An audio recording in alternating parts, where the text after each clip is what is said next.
यहाँ पर आए सभी भाई बहन, माता पिता, बड़े बुजुर्ग, सभी को एक बार से जोहार।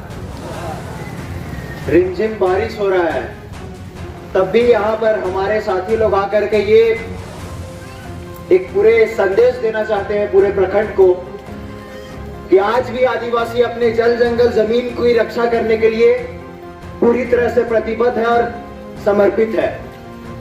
ये नेतरहाट फील्ड फायरिंग रेंज आंदोलन ये भारत के इतिहास का एक ऐसा आंदोलन, एक सफल आंदोलन कहलाएगा जहां पर आदिवासी और मूलवासी अपने जल जंगल जमीन को रक्षा करने में सक्षम रहे हैं।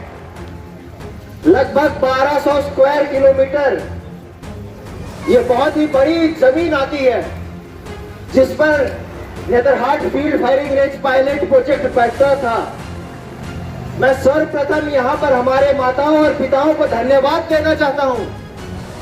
ये उनका संघर्ष का परिणाम है कि आज हम दूसरी पीढ़ी यहाँ पर हम आप लोगों के सामने ये बात रख पा रहे हैं। अगर हम विस्थापित हो जाते तो शायद मैं आप लोगों के बीच में आज ये मैं बोल नहीं सकता था, लेकिन मैं अपने माताओं पिताओं को धन्यवाद देता हूँ, प्रत्येक व्यक्ति को जिन्होंने संघर्ष किया और जिन्होंने हम लोगों का जल जंगल जमीन को बचाया। ये जल जंगल जमीन हम लोगों का एक विरासत की तरह है। दूसरे समुदाय के लिए ये कमोडिटी है, वो इसे खरीदते और बेचते हैं, लेकिन आदिवासी के लिए जल जंगल जमीन उनकी विरासत की तरह है। यही जल जंगल जमीन में हमारे पूर्वजों ने खेती किया, कमाया और आज हम इस पीढ़ी तक पहुंचे हैं। और हमें यह एहसास करना चाहिए कि जिस तरह से हम लोगों को विस्थापित किया जा रहा है, जो नेतरहाट फील्ड फायरिंग रेंज जो लगभग 1200 स्क्वायर किलोमीटर में जो प्रभावित है, आप देखिएगा इसी क्षेत्र में एलिफेंट कॉरिडोर लगाया जा रहा है, वाइल्ड लाइफ कॉरिडोर लगाया जा रहा है, भेड़िया अभयारण्य है, पलामू टाइगर प्रोजेक्ट है। आज हम लोगों को कई अनेक तरह का प्रोजेक्ट यहाँ पर लगा करके इंसान को विस्थापित किया जा रहा है। मैं सवाल पूछना चाहता हूँ, क्या इंसान की जीवन की कीमत जानवरों से भी कम है? क्या हम लोगों को जानवर के रहने के लिए इंसान को विस्थापित किया जा रहा है? आज ये दुर्भाग्य की बात है, चाहे एलिफेंट कॉरिडोर हो, चाहे वाइल्ड लाइफ कॉरिडोर हो या भेड़िया अभयारण्य हो, आप जानवर को सुरक्षित करने के लिए आप इंसान को विस्थापित कर रहे हैं। वही जो बोलते हैं कि हम लोग का विरोध को कुछ लोग कहते हैं, कुछ मीडिया वाले लोग जो बाहरी तत्व, शरारती तत्व है, जो मनुवादी विचारधारा से आते हैं, वो कहते हैं कि ये लोग सेना का विरोधी है। मैं कुछ उदाहरण देना चाहता हूं। अल्बर्ट एक्का जो परमवीर विजेता है, वो खुद इस प्रभावित क्षेत्र से आते हैं।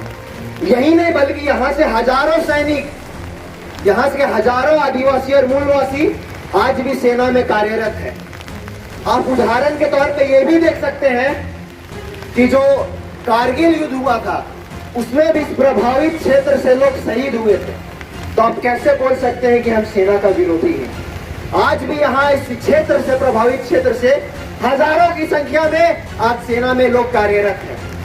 लेकिन ये बात हम संदेश दे देना चाहते हैं कि हम कहते हैं जल जंगल जमीन हमारा है और ये हमारा ही है, लेकिन जल जंगल जमीन हमारा और नीति तुम्हारा, ये नहीं चलेगा। और हम किसी भी तरह से जो अधिसूचना का अगर विस्तार करने का जो प्रस्ताव केंद्र सरकार, राज्य सरकार को भेज रहे हैं, गृह मंत्रालय को, हम पुरजोर तरीका से हम विरोध करते हैं और हम किसी भी तरह से 1 इंच जमीन भी हम यहाँ से देने वाले उनको नहीं।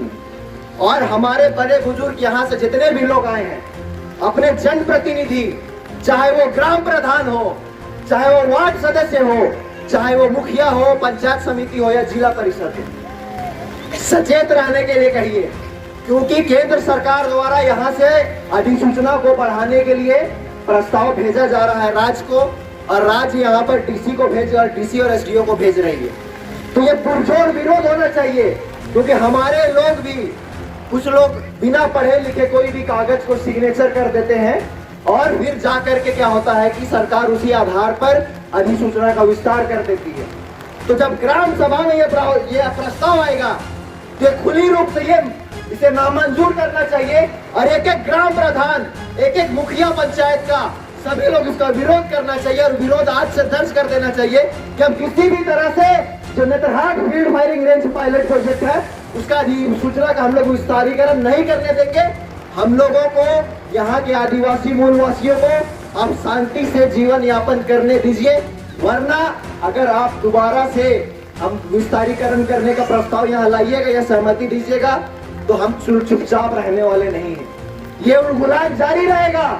हर वर्ष 22 और 23 मार्च को जो हम लोग उलगुलान करते हैं उससे भी बड़ा वृहद आंदोलन होगा और ये हम प्रशासन को भी चेता देना चाहते हैं कि बिना ग्राम सभा का सहमति के किसी भी तरह से आप दोबारा अधिसूचना जारी करने के लिए सरकार को प्रस्ताव ना भेजे, वरना हम लोग यहाँ का अनुमंडल हो या प्रखंड हो या जिला हो उसका भी हम घेराव करने का हम काम करेंगे।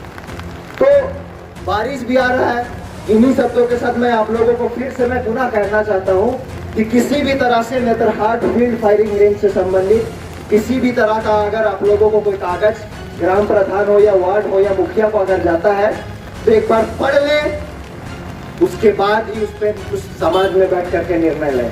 ऐसे कोई भी प्रस्ताव पर हस्ताक्षर नहीं करे, क्योंकि यहाँ पर एक परंपरा बना हुआ है कि पंचायत सचिव को भेज करके अपने से वो एक प्रस्ताव बनाता है और रजिस्टर घर घर घुमा के सिग्नेचर करवा देता है।